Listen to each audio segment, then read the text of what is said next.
Michael Crabtree pissed off Aqib Talib on the football field. Talib wasn't worried about Crabtree's route running, his footwork, or even his ability to score. Talib just hated Crabtree's chain, so he snatched it right off his neck. This beef could have been fully cooked way before these guys hit the NFL. Talib and Crabtree were both high school standouts in Dallas, Texas. They both played college ball in the Big 12 and helped take their schools over the top. They both then turned that success into being first-round picks in the NFL draft. But whether it was just the timing of Talib being 2 years ahead of Crabtree, or the beef gods testing our patience, things stayed tame through high school and college. That was the case in the first half of their pro careers as well. From 2010 through 2014, they played each other 4 times without any major incident. Crabtree had a phenomenal game in a 2012 shootout win over Talib's Patriots, and Talib laid some hard hits on Crabtree here and there, but it was nothing out of the ordinary. Now, none of that's to say they weren't aware of each other though. For 2 players growing up in the same city with the same ambitions, according to Talib, their trash talk got a little spicy. We both from Dallas, you know what I'm saying? He from the South, I'm from the North. You know, we talk noise there. You sorry, boy, we'll catch the ball and what.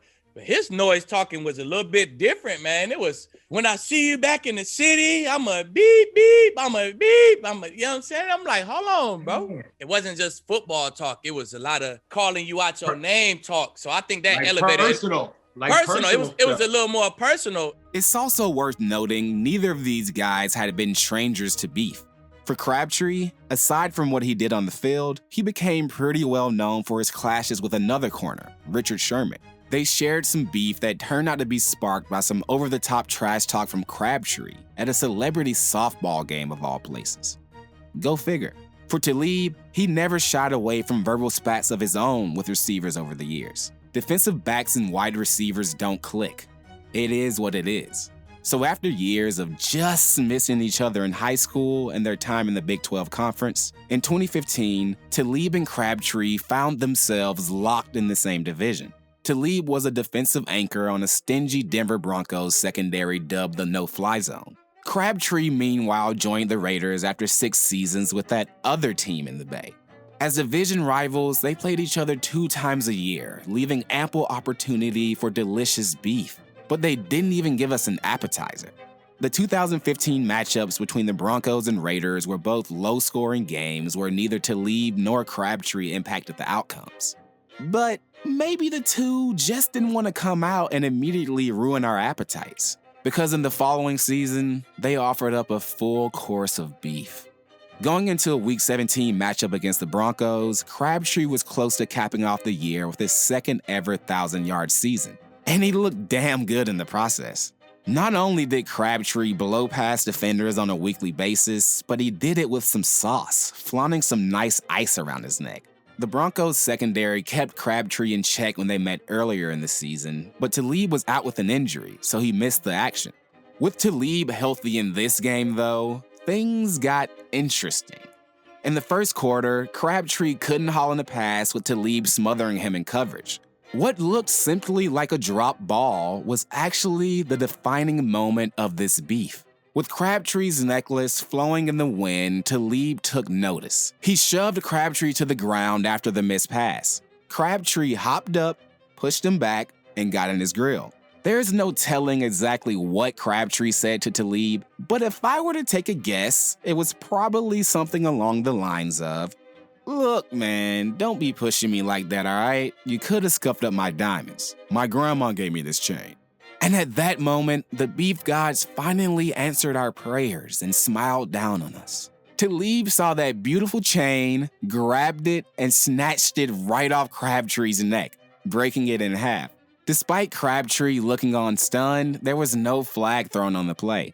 If there were ever any doubts that it wasn't intentional, just look at the grin on Talib's face as he reenacted the snatching to his teammates.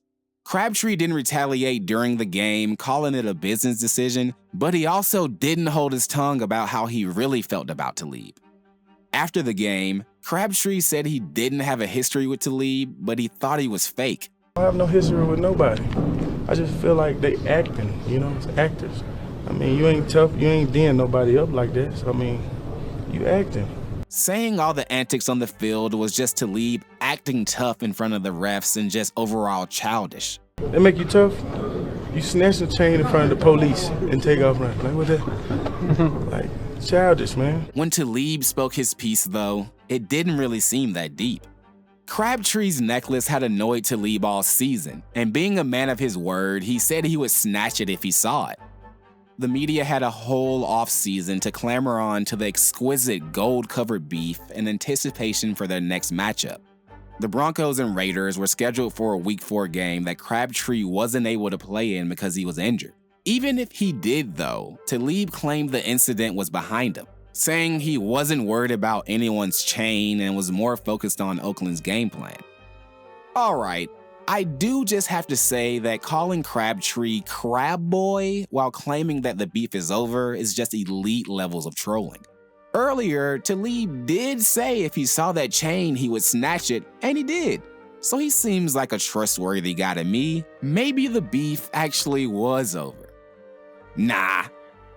The two were right back at it again the next time they shared a field. It only took 3 minutes into the first quarter for things to get popping. On a Raiders run play, Crabtree was set to block Talib, but things escalated when Talib, you guessed it, snatched a chain right off his neck again. This time around though, Talib successfully pulled it from his neck, causing Crabtree to forget about any past business decisions as he shoved Talib to the ground of the Broncos sideline. The two continued to scrap on the ground with Talib ripping off Crabtree's helmet. From there, things ramped up further, causing a full-out team brawl that ended with the helmetless Crabtree throwing hands at Talib. Both Crabtree and Talib were ejected from the game, and we soon found out that Crabtree was prepared for this moment. Well, he at least tried to prepare. Before the game, Crabtree taped his chain to himself, knowing that he was going up against the jewelry connoisseur Talib. He legit taped the damn thing to himself, and Talib still got it. That's just chain snatching at its finest. Crabtree also might have come to this game with the intention of starting some problems. Fellow Broncos DB Chris Harris Jr. said Crabtree came out looking for a fight when he sucker punched him on an early play in the game. Caught on camera delivering a sneaky punch, Talib echoed his teammate and said he didn't know what Crabtree came out there to do, but it definitely wasn't to play football. The fight led to suspensions for both players, and although Crabtree was clearly involved, he thought the NFL handled the situation poorly. Crabtree thought the suspension wasn't fair because in his eyes, he thought Talib was the actual aggressor in both situations, and thought the league allowed the beef to stew by not punishing Talib last season even after admitting his chain snatching scheme to reporters.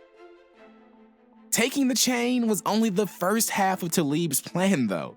Yeah, he was motivated by some trash talk that got too personal, but Talib later revealed his plan all along was to take the chain home and put it around his puppy's neck to capture a flick for Instagram. Imagine hating someone so much that you devise a plan that you attempt not once, but twice, all in the name of icing out your dog for a fucking Instagram picture just to get a reaction. God, I love deranged football behavior. Anyways, that was Crabtree and Talib's last meeting of the season, and going forward, it appeared that the beef might have ended. Heading into the 2018 season, the Broncos traded Talib to the Rams and Crabtree signed a deal with the Ravens. They were no longer in the same division, and the closest opportunity to reheat their beef came in the form of a preseason joint practice between the teams. No chains were harmed during the drama-free practice sessions, and when asked about Crabtree, Talib simply said the beef was dead. Both players were winding down in their careers, and despite later landing in the same division when Crabtree signed with the Cardinals in 2019, he didn't take the bait when he was questioned about the chance to face off against his beefmates again. Their joint practice was the last time the two would face off on the field. However, there was one more opportunity for beef off of it.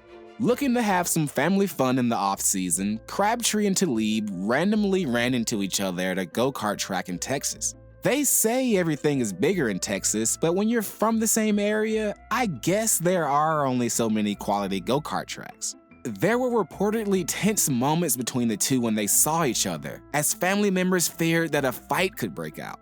Instead, Crabtree and Talib took things outside, talking for several minutes to squash their beef. So shout out to the people snagging photos without consent at random go-kart tracks. Because of your fearless work, we know this beef had a positive ending. Cause at first, this diamond-obsessed beef looked ugly. It was two fiery football players from the same city who finally got a real shot to talk their hometown shit in the NFL. Everything looked good on the surface, but you never know what's said in between those lines. It just took a few chain-snatching incidents to bring us closer to the truth. If we learned anything from this beef, it's to watch your mouth, protect your chain, and going go-karting can solve everything.